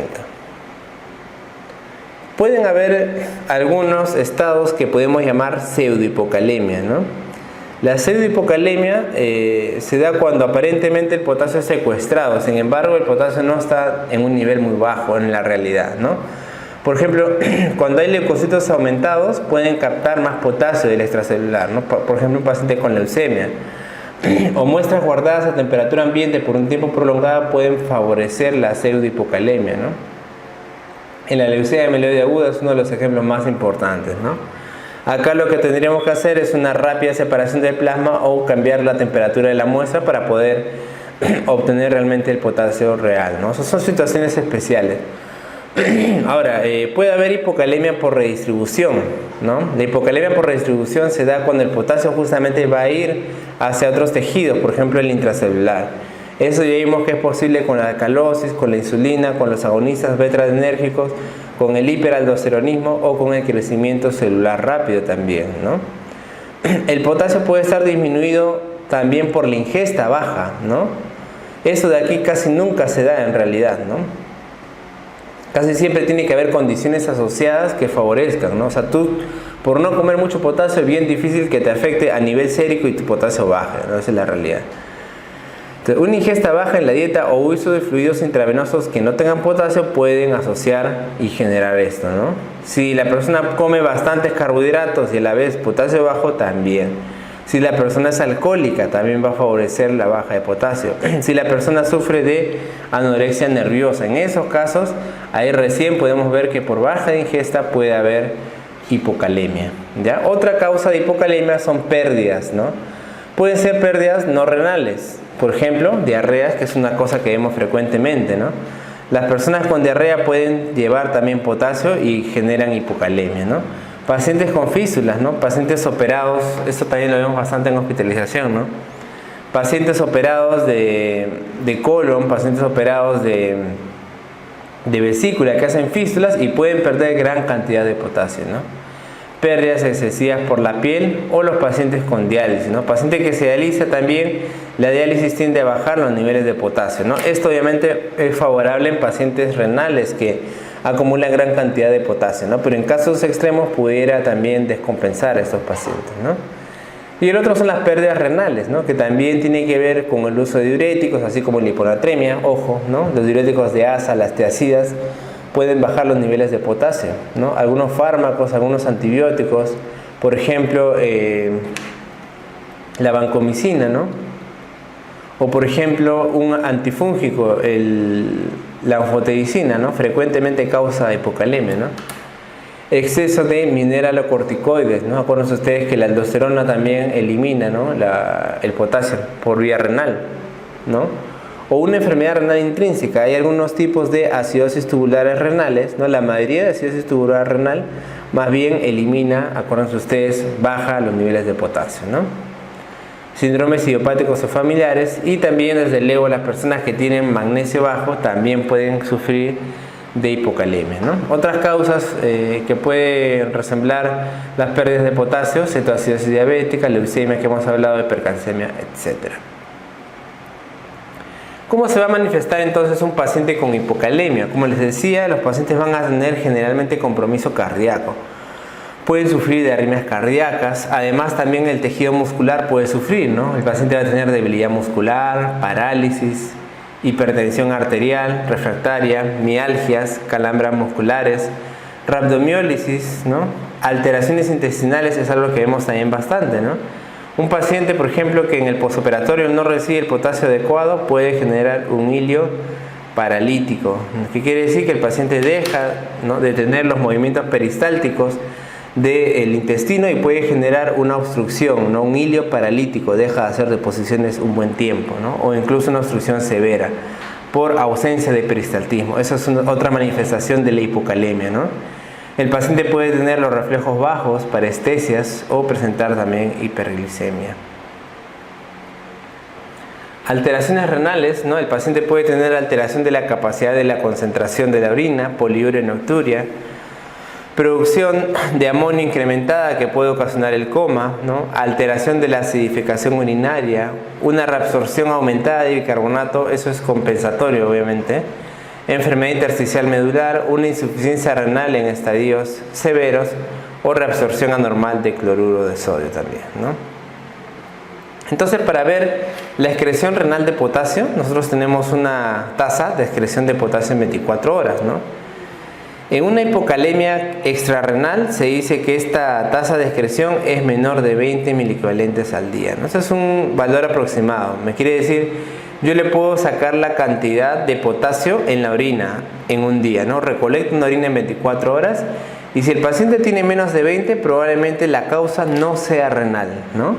Claro, si la concentración de potasio en la orina es menos de 20, no está eliminando potasio excesivamente por la orina. Por lo tanto, el problema no es renal, ¿ok? Otra manera también de saber es con la gradiente transtubular de potasio. Esta gradiente transtubular de potasio, como ustedes pueden ver acá, relaciona de un modo la concentración de potasio en la orina sobre la concentración urinaria sobre el plasma, la osmolaridad, urinaria sobre la plasmática, sobre la concentración de potasio en el plasma. Este valor en verdad tiene múltiples cortes, ¿ya? Uno de ellos me puede decir que la gradiente transtubular de potasio menor de 2 se ve en hipocalemia extrarrenal, ¿no? Igualmente, ¿no? Si la TTKG me sale menos de 2, probablemente el problema sea extrarrenal. Y ahora vamos a ver un poco más de aplicación de esta TTKG. Ya dijimos entonces, la hipocalemia puede ser una pseudohipocalemia si los leucocitos, por ejemplo, están elevados, es una alteración. Puede ser por redistribución en caso de uso de insulina, de alcalosis, de agonistas beta-adrenérgicos, etc. O puede ser por pérdidas no renales de potasio, ¿no? Y hemos dicho que pérdidas no renales de potasio pueden ser por la piel, por el sistema gastrointestinal, etc. Ahora, esto de aquí puede corresponderse con estadios ácido-bases, ¿no? Si el paciente tiene acidosis metabólica y tiene hipocalemia, probablemente pueda deberse a diarrea, fístula gastrointestinal o abuso de laxantes también, ¿ah? Si el ácido base es normal, el paciente puede ser por ingesta baja de potasio, por pérdida cutánea, por pérdidas gastrointestinales de otro tipo, o también los laxantes pueden ocasionar en algunos casos. Si en cambio el paciente tiene alcalosis metabólica, puede deberse más que todo a abuso de laxantes, a diarrea pero que pierden a la vez cloro, o causas congénitas. Si en cambio las pérdidas son renales, ya acá tengo que también diferenciar. Si el paciente tiene un trastorno de ácido base normal, probablemente se deba a fármacos, a necrosis tubular aguda, a diuresis post-supo, paciente que ha tenido un problema de obstrucción urinaria y que posteriormente ha tenido diuresis. Si el paciente tiene en cambio acidosis metabólica, podemos diferenciar paciente con acidosis metabólica, anión GAP normal, paciente con acidosis tubular renal, ¿no? Inhibidores de la anhidrasa carbónica, quizás ha usado el paciente. Si el paciente tiene un anión GAP elevado, probablemente se deba a una cetoacidosis alcohólica, o a una cetoacidosis diabética, o pues a una cetoacidosis ocasionada por alcohol. ¿Ya? Eso es siempre y cuando el paciente tenga pérdidas renales con una acidosis metabólica. Si es pérdida renal con una alcalosis metabólica, acá podemos diferenciar. Si el cloro en la orina es bajo, puede ser por depresión, ¿sí?, de cloro, puede ser por vómitos o drenajes gastrointestinales, por diuréticos, síndrome post-hipercapnia o en fibrosis quística, por ejemplo. Si el cloro en la orina está elevado, al contrario, puede ser por exceso de corticosteroides, puede ser por diuréticos o por los síndromes Bartter y Gidelman, que simulan el uso de diuréticos, ¿ya? Entonces miren ustedes a grandes rasgos, si es por pérdidas renales, si es ácido base normal, el problema debe ser en el riñón, necrosis tubular aguda o UPO. Si es acidosis metabólica, generalmente vamos a ver ahí ocasionado por cetoacidosis diabética o cetoacidosis por alcohol, o algunos síndromes de acidosis tubular renal. Si no hay acidosis, en cambio hay alcalosis, el problema renal va a ser con estos síndromes de uso de diuréticos o síndrome de Bartter-Gidelman, que también tienen que ver con trastornos a nivel tubular. Otra manera de clasificarlos es por los niveles de aldosterona, ¿ya? Pérdidas renales de potasio con aldosterona alta, dependiendo si tenemos renina alta, hiperaldosteronismo secundario, por ejemplo, renina baja, hiperaldosteronismo secundario, pero por causas como adenoma, hiperplasia o glucocorticoide supresible. Si la aldosterona se encuentra baja, puede ser por déficit de enzimas 17-alfa hidroxilasa o 11-beta hidroxilasa cuando el cortisol está bajo, o por un problema mineralocorticoide exógeno o el síndrome de Liddle con cortisol normal. Paciente con pérdidas renales de potasio con aldosterona normal y glucocorticoides altos puede ser un síndrome de Cushing o una ACTH ectópica, ¿ok? Esta es una diferenciación según los niveles de aldosterona. Muy bien. ¿Qué medicamentos me generan también frecuentemente hipocalemia? Acá tenemos varios, ¿no? Tenemos los que permiten la entrada de potasio, ya saben ustedes, insulina, beta-2, etc. Los que hacen pérdidas renales, los diuréticos tiacídicos, los diuréticos de asa de Henle, como la furosemida, el uso de corticoides, el uso de mineralocorticoides, el uso de penicilina, anfotericina, como mencioné por ahí, o aminoglucósidos, ¿no? Pérdidas gastrointestinales ocasionadas por, ya hemos hablado de las diarreas, de las fístulas, pero también por fármacos tendríamos que hablar de los laxantes o incluso de los enemas, ¿ya? Hay que tener mucho cuidado. Muy bien, entonces acá tenemos, ¿no?, un cuadro comparativo entre la hipocalemia y la hipercalemia, ¿no? Como ustedes pueden ver acá, se parecen bastante, pueden generar arritmias cardíacas a veces similares, ¿no? Pueden generar ambos también debilidad muscular, tanto la hiper como la hipocalemia, ¿no? O parálisis también a nivel muscular, ¿no? Las parestesias sí, quizás un poco más nos vamos por la hipercalemia. A nivel gastrointestinal, el hilio es característico de la hipocalemia, no se va a presentar en la hipercalemia, pero trastornos como náuseas o vómitos sí se pueden presentar en ambos casos, ¿no? Sí se pueden presentar en ambos casos. ¿Qué vamos a ver en el electrocardiograma en un paciente con hipocalemia? Vamos a ver generalmente ondas T aplanadas, ¿ya? Las ondas T están aplanadas, va a haber una depresión del ST y pueden aparecer ondas U, ¿ya? Pueden haber ondas U. Además puede haber bloqueos auriculoventriculares de primer y segundo grado y arritmias ventriculares como las que vemos acá, pues, ¿no? Taquicardia ventricular o fibrilación ventricular. También podemos encontrar QT prolongado, ¿no? El famoso síndrome de QT prolongado. Estas de aquí son alteraciones que pueden haber en los pacientes con baja de potasio y a veces puede haber alguna correlación entre los niveles, como podemos ver acá, pero no necesariamente, ¿ya? Acá podemos ver, por ejemplo, este es un EKG casi normal, ¿sí? Acá podemos ver, por ejemplo, esta es la onda T, ¿no? Acá podemos ver la onda P. Acá podemos ver, por ejemplo, un poco de aplanamiento de la onda T, como ustedes pueden ver, ¿no? Acá vemos depresión del segmento ST y acá probablemente vemos una arritmia totalmente descontrolada en el paciente, ¿no? Esa jorobita que habíamos visto también, ¿no? Esta jorobita que puede existir, aunque acá está muy, digamos, evidente, ¿no? Porque todo el ST está elevado, pero esta jorobita que puede haber después de la onda T se llama la onda U, ¿ya? Y la onda U se ocasiona típicamente en las hipocalemias. También podemos encontrar alteraciones ventriculares como extrasístoles o taquicardia ventricular. ¿Cómo se hace la valoración de un paciente con hipocalemia? Es también importante recordar, ¿ya?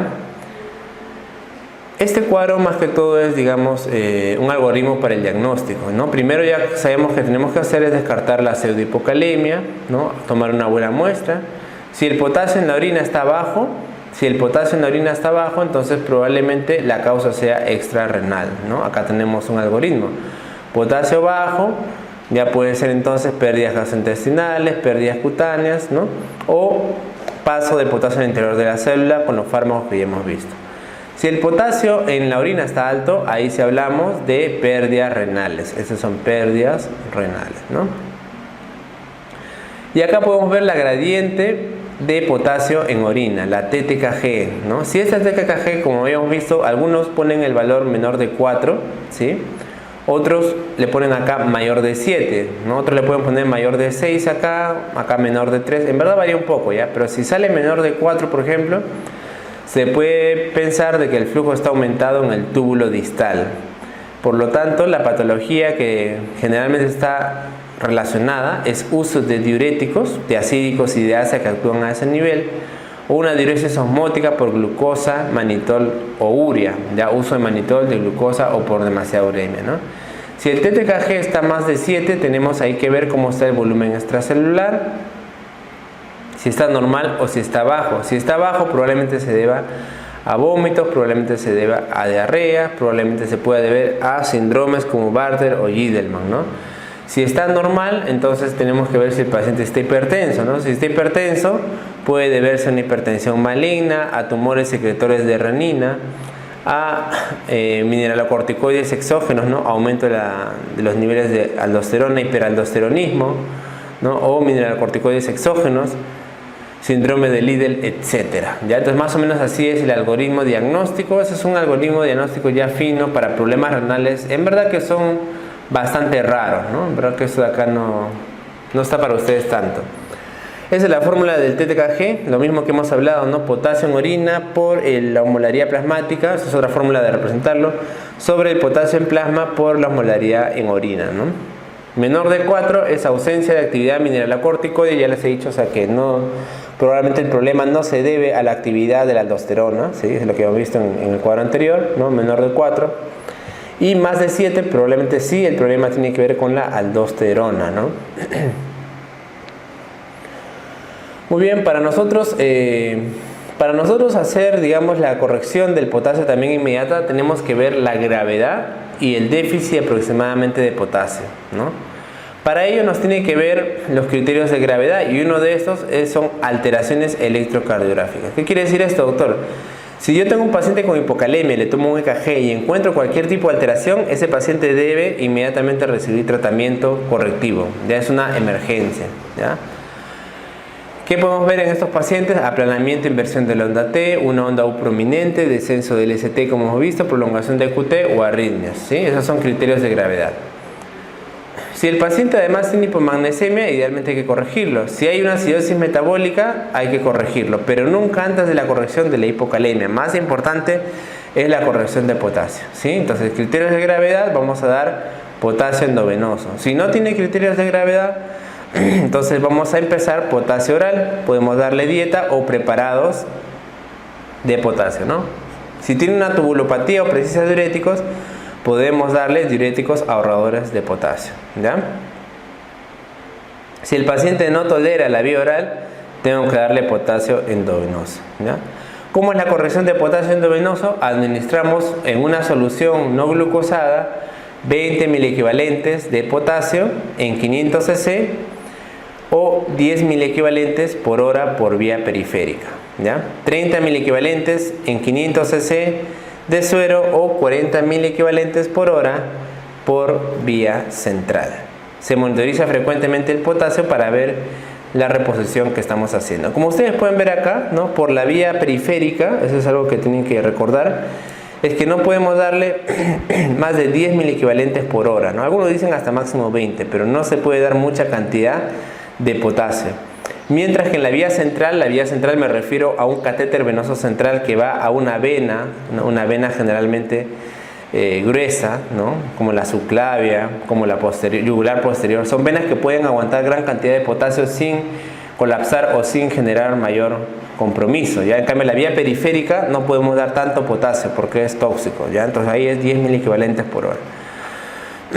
¿Qué vamos a ver en una hipocalemia por emergencia? Parálisis neuromuscular, ¿no? Por ejemplo, hay un cuadro genético que se llama parálisis hipocalémica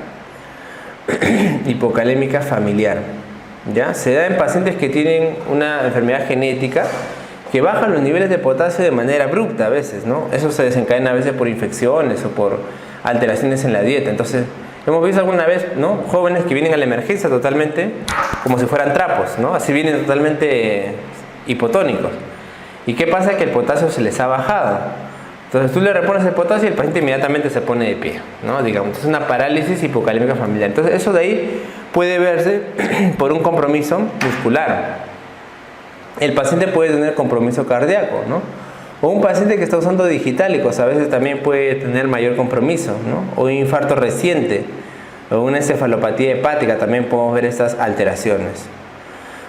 ¿Cómo se repone? Ya hemos dicho, vía central aguanta hasta 60 miliequivalentes por hora aproximadamente, hasta 60 miliequivalentes por hora. Tenemos que monitorear el EKG y control frecuente del potasio, ¿no? Cuando se hace reposición de potasio no emergencias, ¿sí? Acá podemos utilizar, cuando el déficit es de 100 o 400 miliequivalentes aproximadamente, se prefiere la vía oral. Si se usa la vía endovenosa periférica, ya les he dicho, idealmente no más de 10 miliequivalentes por hora, no más de 10 miliequivalentes por hora. Y la concentración de potasio en una solución no debe ser más de 40 miliequivalentes por litro. No se usa soluciones con dextrosa, ya les he dicho por qué, porque la insulina también altera los niveles de potasio. Si yo le doy dextrosa, la insulina va, digamos, a actuar, ¿no? ¿Qué alimentos puedo darle a un paciente, ¿no? Si es un paciente que tiene una hipocalemia leve, si es una hipocalemia que no genera ningún tipo de alteración en el EKG, no le voy a corregir con endovenosa, puedo corregirle con suplementos de pastillas o con alimentos, ¿no? ¿Qué alimentos tienen gran cantidad de potasio? Guindones, por ejemplo, 3 miliequivalentes, plátanos 5 a 12 miliequivalentes, naranja, por ejemplo, ¿no? Naranja, toronja, 5 a 12 miliequivalentes, tomate también tiene gran cantidad de potasio o soya, ¿no?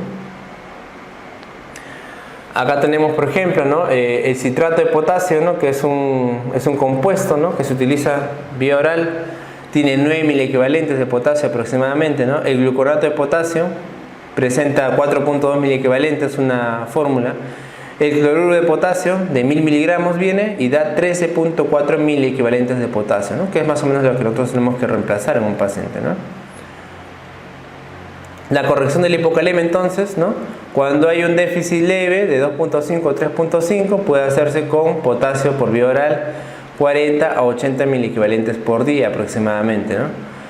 Por vía endovenosa puedo dar 20 a 40 miliequivalentes en un litro, ¿sí? Y la infusión ya les he dicho que tiene que ser menor, idealmente, si es por vía periférica, les dije, menor de 10 miliequivalentes por hora, ¿no? Menor de 10 miliequivalentes por hora, ¿no? Si nosotros damos a mayor velocidad, me dice, obviamente podemos generar esclerosis o lesiones en las venas, ¿no? Sobre todo cuando son venas periféricas, ¿sí?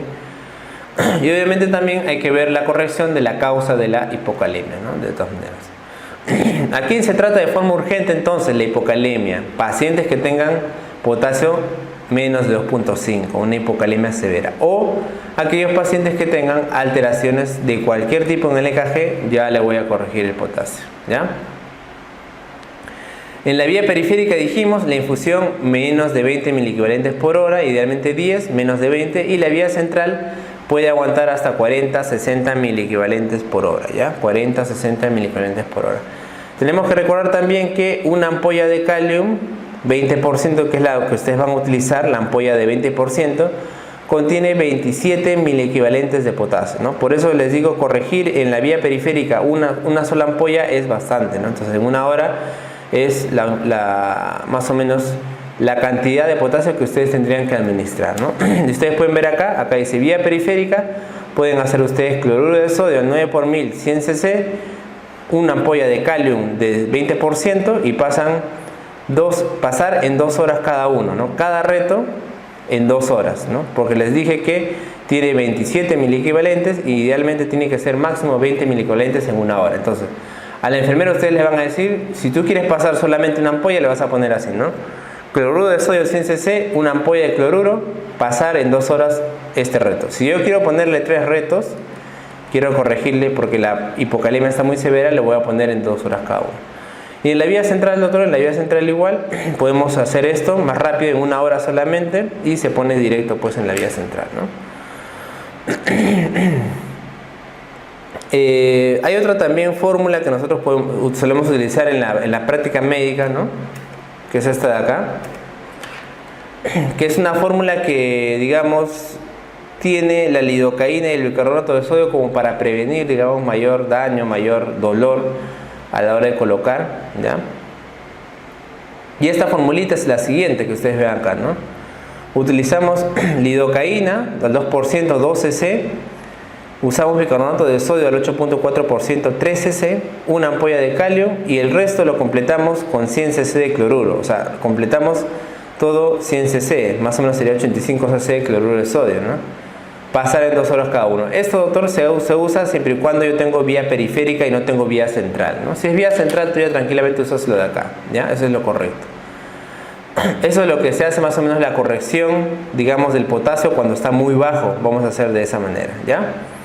Y en cuanto a la hipercalemia, doctor, ¿cómo hacemos? Ya, la hipercalemia igualmente tiene los mismos mecanismos compensatorios que ustedes ya han visto, que ya hemos revisado. Se habla de una hipercalemia leve cuando está de 5.5 a 6 miliequivalentes, una moderada de 6.1 hasta 7 y una severa cuando es una hipercalemia de más de 7.1, ¿ya? La hipercalemia suele ser rara en personas sanas. El organismo suele ser efectivo para prevenir la acumulación excesiva, ¿no? La respuesta adaptativa se da con una captación inicial del exceso de potasio por las células y también por la excreción urinaria de potasio, ¿no? Las causas pueden ser un ingreso incrementado, un paciente que tiene demasiado potasio, ¿no? Una redistribución con movimiento de potasio desde el intra, en este caso al extracelular, o una excreción urinaria del potasio bajo, ¿no? Que el riñón no está eliminando el potasio adecuadamente. Igualmente acá también nos encontramos con un trastorno llamado pseudohipercalemia, ¿no? Se da también en pacientes que tienen leucocitosis severa, en este caso por demasiada, generalmente, destrucción de las células que liberan el potasio.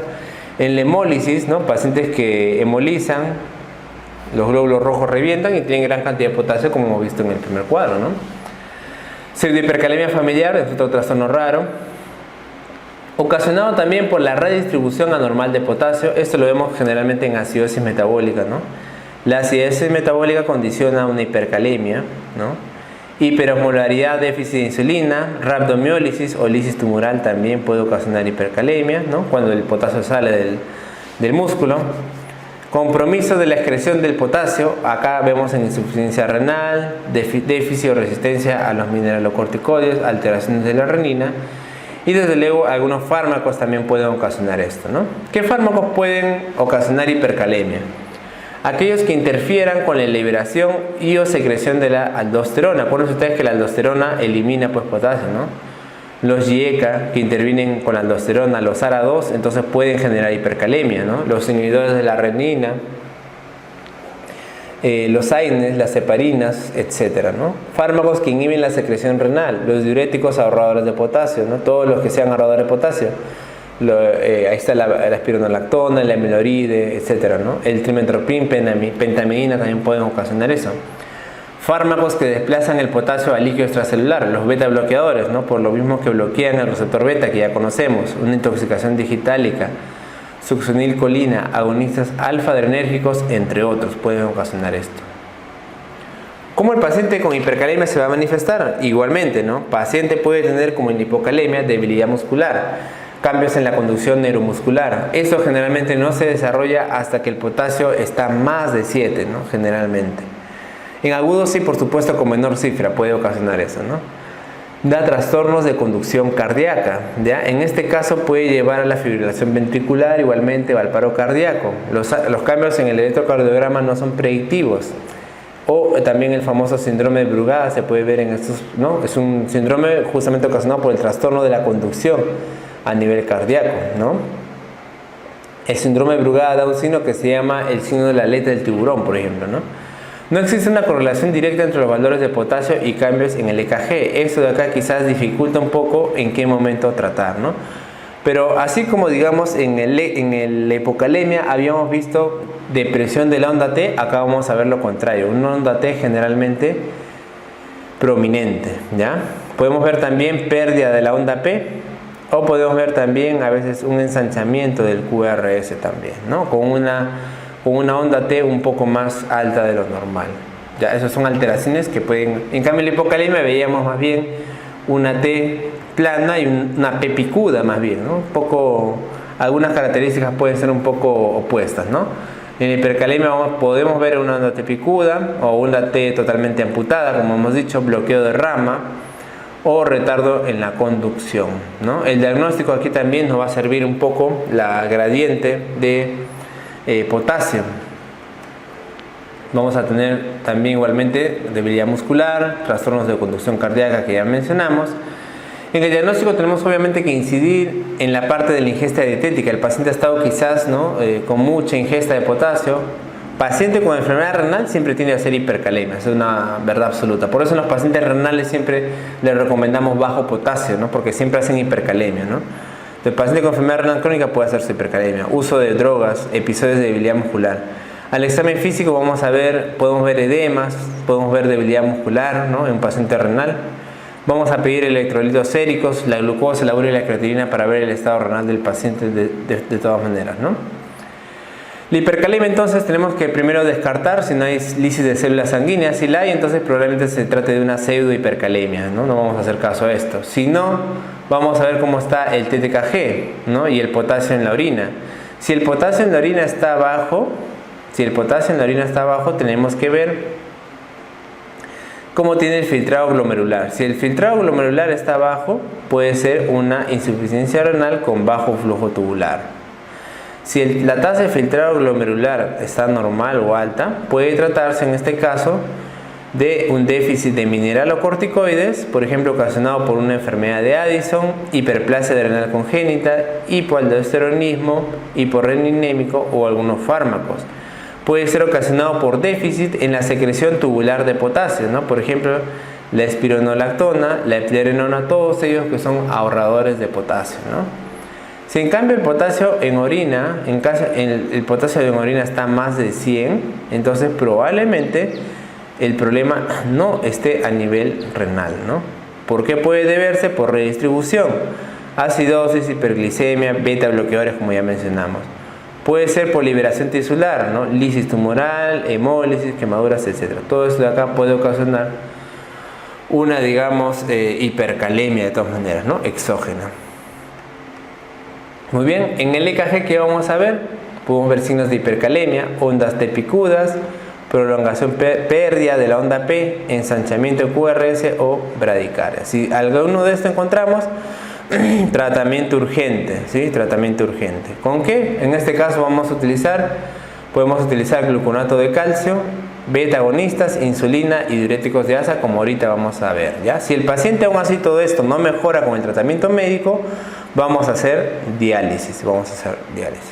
Si el paciente no tiene estas alteraciones, ¿no? Confirmamos en todo caso que es hemólisis, es una acidohipercalemia, no tratamos, es una hiperpotasemia verdadera moderada, podemos evaluar la etiología y un tratamiento a largo plazo, ¿no? Podemos restringir el potasio, tratar la causa de la hipercalemia, valorar suspensión de fármacos o diuréticos de asa. Es un tratamiento, digamos, un poco más conservador, ¿no? Este cuadrito me resume cómo yo debo tratar la hipercalemia, ¿no? Si ustedes se dan cuenta, el tratamiento de emergencia es con el uso de estos fármacos, ¿ya? Entonces yo puedo utilizar el gluconato de calcio, que es lo que casi siempre usamos, ¿no? Damos 10 mililitros en 2 a 5 minutos. La ampolla de gluconato de calcio viene de 10%, le damos 10 cc en 2 a 5 minutos por vía endovenosa, ¿ya? Esto de acá suele iniciar su acción de 5 a 10 minutos y me dura de 30 a 60 minutos, ¿ya? Puedo utilizarlo cada 6 horas o cada 8 horas estas ampollas. ¿Cuál es el objetivo del gluconato de calcio? Vamos a antagonizar el efecto de la hipercalemia cardíaco. Este gluconato de calcio es un estabilizador de membrana, ¿ya? Entonces el gluconato de calcio no me altera los niveles de potasio, no me baja los niveles de potasio. Lo que va a hacer solamente es estabilizar la membrana cardíaca para que el paciente no tenga arritmias, ¿ya? Para eso utilizo el gluconato y lo voy a usar en casos que yo tenga alteraciones cardíacas a nivel del EKG o el paciente tenga una hipercalemia muy severa. Los demás sí lo que hacen es variar los niveles de potasio. ¿Cómo hacen eso? Desplazando el potasio de la sangre hacia la célula. Meten el potasio a la célula. ¿Cuáles son ellos? Ahí utilizamos obviamente la característica que hemos revisado antes, ¿no? de los receptores adrenérgicos, como el salbutamol o el fenoterol. Estos de acá van a introducir el potasio a la célula muscular, ¿no?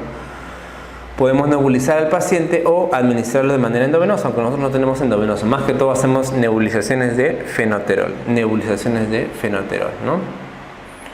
Otra manera de introducir el potasio es utilizar la insulina y la glucosa, ¿no? Podemos poner 10 unidades de insulina rápida en 50 gramos de glucosa, que corresponde más o menos a 50 cc de glucosa al 50% o a 500 cc de glucosa al 10%, ¿no? Más o menos, ¿ya? Entonces 500 cc de glucosa al 10%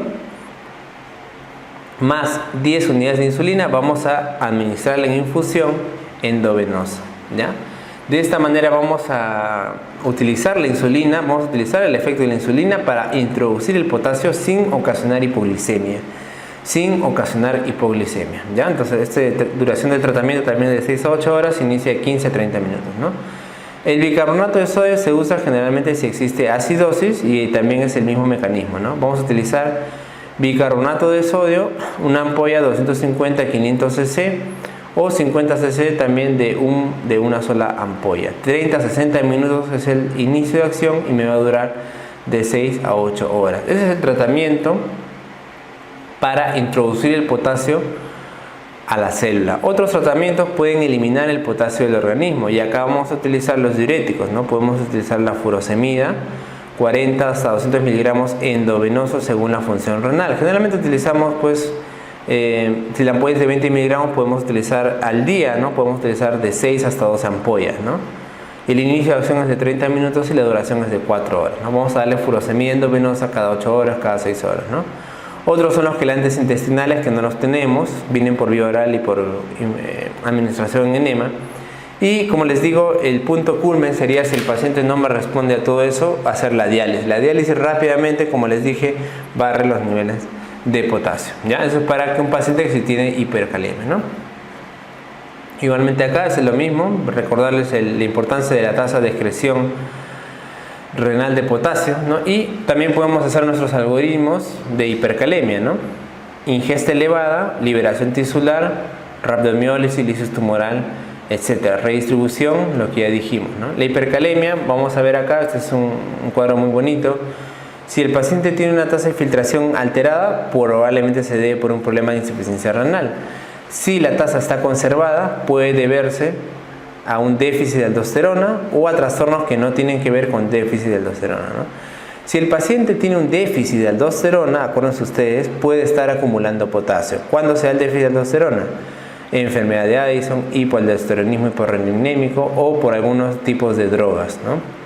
Sin déficit de aldosterona puede ser adquirido, como por ejemplo una uropatía obstructiva, post-trasplantado renal, lupus eritematoso sistémico, fármacos, por ejemplo, ahorradores de potasio, ciclosporina o trimetoprim pueden ocasionar también elevación de los niveles de potasio, ¿no? Muy bien, el tratamiento es, como les dije, varía con la severidad del disturbio electrolítico, ¿no? Hipercalemia que tiene síntomas o cambios en el EKG requiere tratamiento inmediato. ¿Cómo revertimos los efectos de hipercalemia? Antagonizando la acción directa sobre la membrana celular con gluconato de calcio o disminuyendo la concentración de potasio por redistribución del cuerpo, ¿no? El antagonismo de la acción de la membrana lo hacemos con gluconato de calcio. Lo que va a hacer el gluconato de calcio va a ser elevar el potencial de umbral, evitando que la hipercalemia, que va a disminuir este umbral de despolarización, puede ocasionar alteraciones de conducción, ¿no? El gluconato de calcio viene al 10%, aplicamos endovenoso STAT y podemos repetirlo cada 8 horas, cada 12 horas, dependiendo cómo va el paciente, ¿no?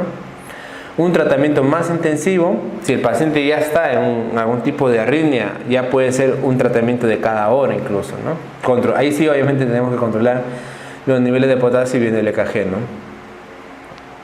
El bicarbonato de sodio se puede utilizar también. Acá tenemos una formulita. Podemos usar 4 ampollas de bicarbonato del 8.4%, en dextrosa al 5%, 250 cc nomás.